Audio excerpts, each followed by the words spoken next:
Bonjour à chacun, à chacune. Aujourd'hui, je vous propose de prendre un temps pour parler de qu'est-ce qu'on fait quand on n'est pas d'accord. Alors, la première chose que j'aimerais dire, c'est que j'ai rien de spécifique en tête, en fait. En apportant cette prédication, je n'ai pas un désaccord quelque part qui vibre en arrière de tout ça. Mais je pense que c'est quelque chose auquel on est confronté tôt ou tard dans notre vie chrétienne, dans notre vie de tous les jours. Si on veut vivre ensemble en communauté, si on veut construire des relations, si on veut construire des relations aussi avec des gens d'autres communautés chrétiennes, tôt ou tard, on va constater qu'on n'est pas tous d'accord sur tout. Et aujourd'hui, j'aimerais aborder plutôt le sujet, qu'est-ce qu'on fait quand on n'est pas d'accord sur un point secondaire. On ne va pas parler d'un désaccord sur un point essentiel de l'Évangile, mais sur quelque chose qui est plutôt de l'ordre du secondaire, sur quelque chose aussi qui n'est pas manifestement décrit comme un péché de la Bible. Je vais vous illustrer un peu de quel genre de désaccord je peux avoir en tête en vous racontant une histoire qui m'est arrivée quand j'étais étudiante et que je participais au groupe biblique des écoles et universités. C'est des groupes qui se rassemblent pour étudier la Bible et qui rassemblent des chrétiens de différents arrière-plans. Les groupes bibliques faisaient aussi des camps. On partait en camp, en général, de samedi ou dimanche à samedi. Et il y avait, en tout cas quand moi j'étais étudiante, tout un groupe issu de l'église adventiste qui participait au groupe biblique, dont un très bon ami à moi, avec qui j'ai fait toutes mes études de chimie, et qui venait aussi en camp avec nous. Je ne sais pas combien vous êtes familiers avec l'église adventiste, mais une chose qui est importante pour eux, c'est de respecter un jour de repos pour Dieu. Un jour où ils veulent placer leur confiance en Dieu, l'honorer en ne travaillant pas pour les études, par exemple, où ils ont pu m'apprendre des choses d'ailleurs. Un jour aussi où on ne fait pas de tâches ménagères, ainsi de suite. Et pour eux, c'est très important que ce jour-là soit samedi. Et donc voilà, quand on partait en camp, c'est quand se terminait le samedi. Je ne sais pas si vous pouvez voir pointer le désaccord potentiel. Parce que qu'est-ce qu'on fait le dernier jour d'un camp ? On nettoie la maison. C'est rarement la tâche préférée de qui que ce soit. En général, on est bien fatigué après une semaine de camp. Et pour eux, dans leur âme et conscience devant Dieu, ils ne pouvaient pas faire ces nettoyages le samedi. Alors, c'est plutôt une situation où les choses se sont bien passées. Ils ont toujours, de mon souvenir, essayé de trouver tout ce qu'on pouvait déjà nettoyer vendredi. Mais c'est vrai que, fatigués à la fin d'un camp, en train de passer la serpillière dans le réfectoire, ce qui ne me plaisait guère, j'aurais pu être assez tentée de grommeler en me disant « mais il pourrait quand même nous donner un coup de main, c'est pas compliqué, non ?» Mais je pense que c'est justement un cas où Dieu nous invite à une autre attitude et où, dans ces camps-là, en tout cas, ça a pu bien se passer, on a pu apprendre à vivre avec certains désaccords. Et voilà, justement, je voulais juste rappeler, ce dont on va parler aujourd'hui, c'est des désaccords qui concernent des points secondaires. On ne parle pas du cœur de l'Évangile, du cœur de la foi chrétienne. Et ce n'est pas non plus des choses où, manifestement, la Bible nous dit que c'est de l'ordre du péché et que d'agir de cette manière déshonorerait Dieu et où on serait peut-être appelé aussi à s'encourager les uns les autres plutôt à honorer Dieu dans nos comportements. Et vous vous en doutez peut-être, mais ce genre de désaccords ne date pas d'aujourd'hui ni d'hier. On les voit déjà à l'époque du Nouveau Testament, et notamment on voit Paul qui était confronté à une situation de ce genre dans l'Épître aux Romains, et où il en parle, il donne des pistes sur comment est-ce qu'on peut faire face à ce genre de choses en Église. Il faut voir que dans l'Église de Rome, il y avait deux groupes qui avaient un désaccord. Il y avait un groupe de chrétiens qui étaient majoritairement issus du judaïsme, qui s'étaient convertis à Jésus-Christ depuis le judaïsme et pour qui c'était important de respecter encore certaines règles de l'Ancien Testament. C'était très probablement un groupe minoritaire dans l'Église. Et il y avait un deuxième groupe constitué majoritairement de chrétiens issus d'un milieu non juif qui ne voyaient pas trop pourquoi il aurait fallu se tenir à ces règles. On voit Paul qui mentionne notamment 3 choses. Il mentionne des désaccords sur ce qu'on mange. Alors il écrit, donc tous les textes que je vais lire sont tirés de Romains 14 et 15.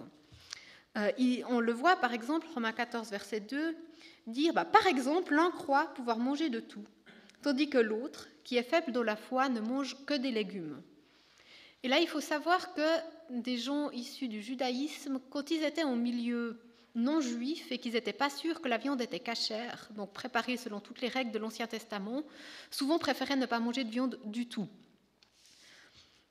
Deuxième chose qu'il mentionne, c'est le respect de certains jours, où il écrit « Pour une personne, certains jours ont plus d'importance que d'autres, tandis que pour une autre, ils sont tous pareils. » Et là, probablement qu'il parle aussi de respecter le sabbat, certaines fêtes juives, à des jours précis. Et puis, il parle en passant à un moment donné de boire du vin ou pas. Ce qui est important de voir, c'est que chacune de ces personnes essaye d'honorer Dieu par son comportement. Ils font tous ça pour Dieu en pensant que c'est la bonne manière de se comporter devant lui. On peut lire celui qui attribue de l'importance à un jour particulier le fait pour honorer le Seigneur. Celui qui mange de tout le fait également pour honorer le Seigneur, car il remercie Dieu pour son repas. La personne qui ne mange pas de tout le fait pour honorer le Seigneur, et elle aussi remercie Dieu. Mais voilà que ces deux groupes étaient tentés de se juger et de se mépriser l'un l'autre. On peut bien voir le groupe minoritaire, si on veut, qui se tenait à certaines règles, se pensait au moins nous, on est restés fidèles à ce que Dieu a dit, le petit reste fidèle, contrairement à tous ces autres qui se laissent aller. Et voir l'autre groupe majoritaire qui méprisait le plus petit groupe en se disant ils n'ont pas compris la liberté en Christ et qui était tenté de les prendre de haut. On peut voir ça par exemple chapitre 14 verset 3 où Paul écrit que celui qui mange de tout ne méprise pas celui qui ne mange pas de viande et que celui qui ne mange pas de viande ne juge pas celui qui mange de tout. Et voilà, on peut se demander, dans cette situation, que faire ? Qu'est-ce que Paul va leur recommander ? Et je trouve que son attitude est un grand exemple. Une chose qu'on peut noter, c'est que Paul, en fait, il a un avis sur la question. Il écrit à un moment « Par le Seigneur Jésus, je sais de façon tout à fait certaine que rien n'est impur en soi. » Donc, en soi, dans son avis, il rejoint le groupe qui est majoritaire dans l'Église, dit que si on a bien compris la liberté en Jésus-Christ, on peut manger de toutes sortes de viandes, par exemple. Mais, en fait, si on lit les chapitres 14 et 15 de l'Épître aux Romains, Paul ne va pas du tout développer ça. On peut lire à d'autres endroits dans la Bible où il développe ce genre de choses, mais il ne va pas du tout essayer de dire, voilà, en fait, rien n'est impur en soi, vous pouvez manger de tout, voilà pourquoi, faites comme moi, par mon autorité apostolique, ou quoi que ce soit du genre. En fait, on voit Paul qui est très soucieux du vivre ensemble de cette Église, où il essaye de chercher l'unité, il essaye de créer un climat où chacun peut grandir dans sa foi de manière constructive. Et pour ça, il leur donne 4 pistes qu'on va étudier ensemble. La première chose qu'il leur dit, c'est qu'il les encourage à l'accueil et au non-jugement. Et on verra que pour chacun de ces points, en fait, Paul les recentre sur Jésus-Christ, sur quelque chose de plus essentiel que leur désaccord. Je vous invite à lire le début du chapitre 14 de l'Épître aux Romains. Accueillez la personne qui est faible dans la foi, sans critiquer ses opinions. Par exemple, l'un croit pouvoir manger de tout, tandis que l'autre, qui est faible dans la foi, ne mange que des légumes. Que celui qui mange de tout ne méprise pas celui qui ne mange pas de viande, et que celui qui ne mange pas de viande ne juge pas celui qui mange de tout, car Dieu l'a accueilli lui aussi. Qui es-tu pour juger le serviteur d'un autre ? Qu'il demeure ferme dans son service ou qu'il tombe, cela regarde son maître. Et il demeurera ferme, car le Seigneur a le pouvoir de le soutenir. Et un peu plus loin, mais toi,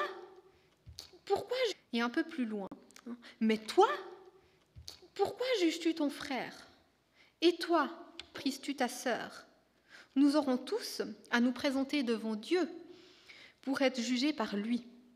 Ainsi, chacun de nous rendra des comptes à Dieu pour ses décisions. Cessons donc de nous juger les uns les autres.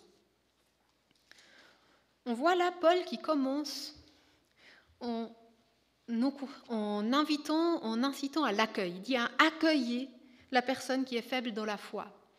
Je pense qu'on peut voir là une première tentation du groupe qui était majoritaire dans l'Église, à se dire « oui, ok, on a un désaccord avec quelques personnes, on va tolérer leur présence dans l'Église, leur laisser les 2 derniers ronds et puis on se sera bien comporté quand même. » Et là, il dit « mais accueillez ». Et c'est un mot qui comporte l'accueil dans le cercle des amis, l'accueil dans la maison. Il dit, mais vous faites tous, en fait, partie à part entière de cette communauté. Accueillez-les comme frères, comme sœurs, pas comme chrétiens de second rang ou quelque chose du genre. Et puis, qui continue par une incitation alors, aux 2 groupes de ne pas se juger et se mépriser les uns les autres. Parce que ça peut être tantôt, voilà, on a un désaccord, il est assez manifeste, on voit qui mange de la viande, qui n'en mange pas, et puis chacun peut commencer à dire « Ah, mais celui-là, il ne mange pas de viande. Ah, mais celui-là, il mange de la viande, tu as vu ?» Puis voilà, un groupe à gauche, un groupe à droite, et finalement, on est, je ne sais pas si tourner les uns vers les autres en se jugeant, ou... Et Paul, en fait, leur dit là, mais... Au fond, vous êtes les serviteurs de qui ? Il leur rappelle, mais ce qui est important, c'est Dieu. Celui qui mange de tout, il est au service de Dieu. Celui qui mange que des légumes, il est au service de Dieu. Il n'est pas là pour être à mon service. Et dans ce cas-là, eh bien, son comportement, au final, il concerne Dieu. C'est Dieu qui... qui jugera son serviteur, c'est à Dieu que chacun devra rendre des comptes pour la manière dont il s'est comporté, pour les choix qu'il a faits. Mais vu que c'est l'affaire de Dieu, au final, eh bien, ça n'a pas besoin d'être mon affaire. Dans ce cas-là, il les invite à laisser la place de Dieu à Dieu et à prendre chacun, nous, notre place à son service, en reconnaissant l'autre comme étant aussi au service de Dieu. Et du coup, de laisser tomber les comportements où on cherche à se condamner les uns les autres. La deuxième recommandation de Paul, c'est, j'ai intitulé ça, ne mettez pas la pression. Je vais lire le texte et puis expliquer un peu pourquoi. Il continue directement à la suite en disant « Jugez plutôt préférable de ne rien faire qui amène quelqu'un d'autre à se détourner de Dieu ou de la foi. Par le Seigneur Jésus, je sais de façon tout à fait certaine que rien n'est impur en soi. Mais si quelqu'un pense qu'une chose est impure, elle le devient pour lui. Si tu fais de la peine à ton frère ou à ta sœur à cause de ce que tu manges, tu n'agis pas selon l'amour. Ne va pas entraîner la perte de quelqu'un pour qui le Christ est mort, simplement pour une question de nourriture. Ce qui est bien pour vous ne doit pas devenir pour d'autres une occasion de critiquer. En effet, le règne de Dieu n'est pas une affaire de nourriture et de boisson, il consiste en la justice, la paix et la joie que donne l'Esprit Saint. Celui qui sert le Christ de cette manière est agréable à Dieu et approuvé des êtres humains. Recherchons donc ce qui contribue à la paix et qui permet de nous entraider de manière constructive. On ne sait pas exactement quel comportement Paul essaye d'éviter dans l'Église, mais il aimerait en tout cas que ceux qui ne se sentent pas à l'aise de manger de tout ne soient pas mis sous pression. On peut imaginer, ça c'est mon imagination, mais on peut imaginer un repas communautaire, il y a 10 personnes autour de la table, il y en a 9 qui mangent une bonne tranche de jambon et il y a le 10e qui a que des carottes dans son assiette. Et on voit les 9 se faire un peu du coup dire « t'as vu, il a que des carottes », lui dire un peu « mais si t'étais fort de la foi, tu pourrais manger une tranche de jambon ». Et puis le 10e qui cède à la pression du groupe et qui va finir par manger une tranche de jambon parce qu'il ne veut pas subir les moqueries ou le mépris du groupe, mais qui pense dans son âme et conscience qu'il déshonore Dieu en faisant ça. Et en fait, dans ce sens-là, son comportement est réellement quelque chose qui va déshonorer Dieu, vu qu'il l'aura fait pour plaire aux hommes, en pensant ne pas plaire à Dieu. Et je pense que Paul aimerait éviter ce genre de situation où les gens changent de comportement, on a envie de dire, par la pression du groupe, et pas parce qu'ils ont grandi dans la foi, mieux compris les implications de la liberté en Christ par rapport à certaines règles alimentaires de l'Ancien Testament. On peut sûrement penser à d'autres exemples aujourd'hui. Voilà. Mais il dit aux gens, mais voilà, ne mettez pas les gens dans cette situation. Et si pour ça, il faut que vous mangiez tous des carottes, mangez des carottes. Et il les recentre en fait sur quelque chose de beaucoup plus important, en disant, mais mettez les choses un peu en perspective. Ce frère, cette sœur qui est là, c'est quelqu'un pour qui Jésus-Christ est mort. Ne l'éloignez pas pour une question de nourriture. Ne risquez pas qu'il s'éloigne de Dieu, de la foi, pour des choses secondaires. Jésus, il a été prêt à donner sa vie. Vous pouvez renoncer à manger une tranche de jambon, j'ai envie de dire. Voilà, c'est un peu... Il les ressent sur l'essentiel, sur Jésus-Christ. Et puis, il leur dit, mais voilà, en fait, celui qui cherche son propre intérêt, son propre confort au détriment de l'édification de son frère, de sa sœur, en Christ, eh bien, il n'agit pas selon l'amour. Et ça, c'est en fait beaucoup plus fondamental. Le règne de Dieu, comme il le rappelle, ce n'est pas une affaire de nourriture et de boisson. Il dit, c'est une affaire de justice, de paix, de joie que donne l'Esprit. Et la personne qui agit selon ces principes-là, elle sera agréable à Dieu, peu importe ce qu'elle mange finalement. On le voit encore une fois, voilà, recentrer les gens sur l'essentiel, en disant aussi, ça va créer un climat de l'Église qui va permettre la croissance de chacun. Et on a sûrement tous des domaines où on a besoin de grandir, de comprendre mieux les implications de l'œuvre de Jésus-Christ pour notre vie, mais où on a besoin de pouvoir, avancer en laissant notre compréhension et notre cœur être transformés.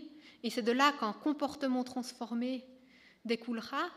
Mais pour pouvoir grandir dans cette compréhension, dans cette transformation que l'Esprit œuvre en nous, eh bien, il y a besoin d'un climat où on se sent accueilli, il y a besoin d'un climat où on n'est pas mis sous pression, et puis, il y a besoin d'un climat où chacun, en fait, recherche l'intérêt de l'autre. Et on va lire, Paul approfondit, en fait, son point au chapitre 15, et la première chose qu'il dit, c'est cherchez plutôt à plaire à l'autre qu'à soi-même. Ne soyez pas égoïste, dans le sens, il nous dit. Il écrit, nous qui sommes forts, nous avons une obligation, prendre à cœur les scrupules des personnes faibles et ne pas chercher ce qui nous plaît. Que chacun de nous cherche à plaire à son prochain pour son bien, de manière constructive. En effet, le Christ n'a pas cherché ce qui lui plaisait.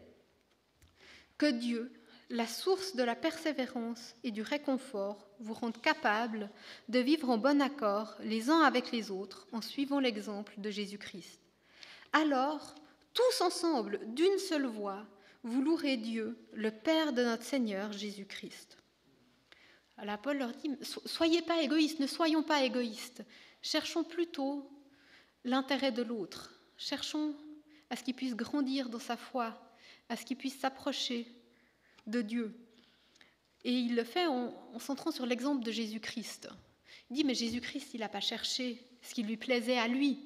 Si Jésus-Christ avait cherché juste son propre intérêt, je pense qu'il ne serait jamais venu sur Terre vivre parmi des êtres humains qui ne sont pas toujours très agréables. Il ne serait pas mort, il ne serait pas ressuscité. Mais Jésus-Christ est venu, et il est venu pourquoi ? Il est venu nous chercher. Il est venu à notre rencontre. Et en mettant ça en perspective, eh bien nous aussi, on peut faire un pas à la rencontre de l'autre, même si ça nous coûte un petit confort. On a envie de dire là qui est d'ordre alimentaire. On peut manger notre tranche de jambon à la maison si c'est ça qu'il faut pour que quelqu'un d'autre puisse grandir dans sa foi au sein de l'Église. Et on voit vraiment que Paul, encore ici, il cherche l'unité, le vivre ensemble, grandir ensemble de cette communauté.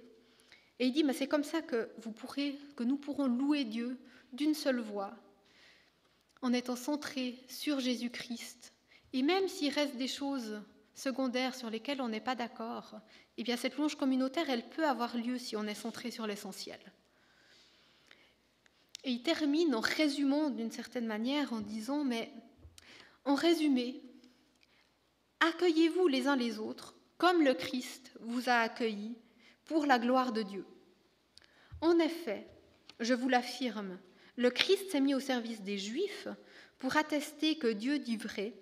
En cela, il a confirmé les promesses que Dieu a faites à leurs ancêtres. Et du même coup, ceux qui ne sont pas juifs louent Dieu pour sa bonté, comme le déclare l'Écriture. Et après, il cite plusieurs textes de l'Ancien Testament dans lesquels il démontre que Dieu avait depuis toujours ce plan de réunir des gens d'origine juive et des gens d'origine non juive dans un seul peuple qui le loue.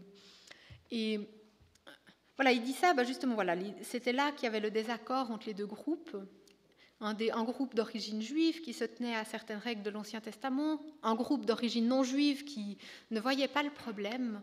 Et il disait, mais voilà, accueillez-vous les uns les autres. Pourquoi ? Mais parce que Jésus-Christ vous a accueillis les uns comme les autres. Et on peut sentir en arrière-plan finalement vibrer, mais qui sommes-nous pour rejeter quelqu'un que Christ a accueilli ? Et on ne peut pas finalement rejeter quelqu'un que Dieu accueille.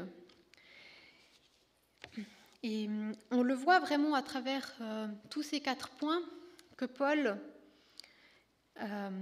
est soucieux du vivre ensemble de la communauté, qui est soucieux de créer un environnement où chacun peut grandir. Et il le fait en fait chaque fois en disant mais il faut changer de regard.